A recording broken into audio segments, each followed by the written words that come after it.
ভাবো, একটা ড্রোনের দাম মাত্র 18 লাখ টাকা, কিন্তু সেটাকে থামাতে খরচ প্রায় 30 কোটি টাকা। দেখুন, বিশাল কস্ট গ্যাপ নিয়ে বিশেষজ্ঞরা উদ্বিগ্ন, কারণ এটা বাজেটের জন্য একটি প্রভাব ফেলে। যেখানে ড্রোন এখন আধুনিক যুদ্ধের সবচেয়ে বড় হুমকি, সেখানে প্রতিরক্ষা আরো স্মার্ট হতে হবে, আরো দ্রুত। আকাশ এখন যুদ্ধক্ষেত্র, আর এই যুদ্ধের সবচেয়ে বড় অস্ত্র।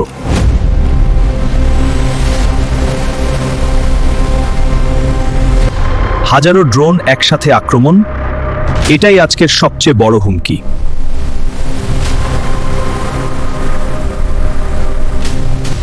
এই হুমকির জবাব দিতে ইন্ডিয়া তৈরি করছে নতুন প্রজন্মের ডিফেন্স সিস্টেম। এআই আর রাডারের কম্বিনেশন শত্রু ড্রোনকে আগেই শনাক্ত করে।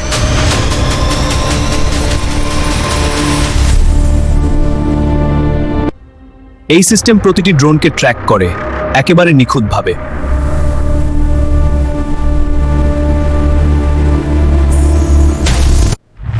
তারপর আকাশে আক্রমণ ঠেকাতে ব্যবহার হয় ইন্টারসেপ্টর।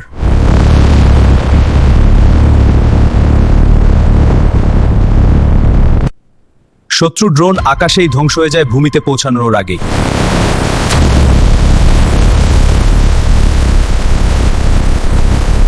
অন্যদিকে ইরান ড্রোন প্রযুক্তিতে অনেক এগিয়ে।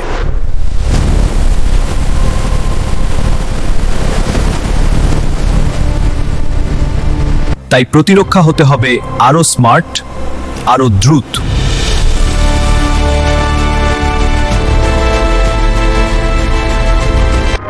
এটা শুধু প্রযুক্তি না, এটা ভবিষ্যতের যুদ্ধের নতুন রূপ।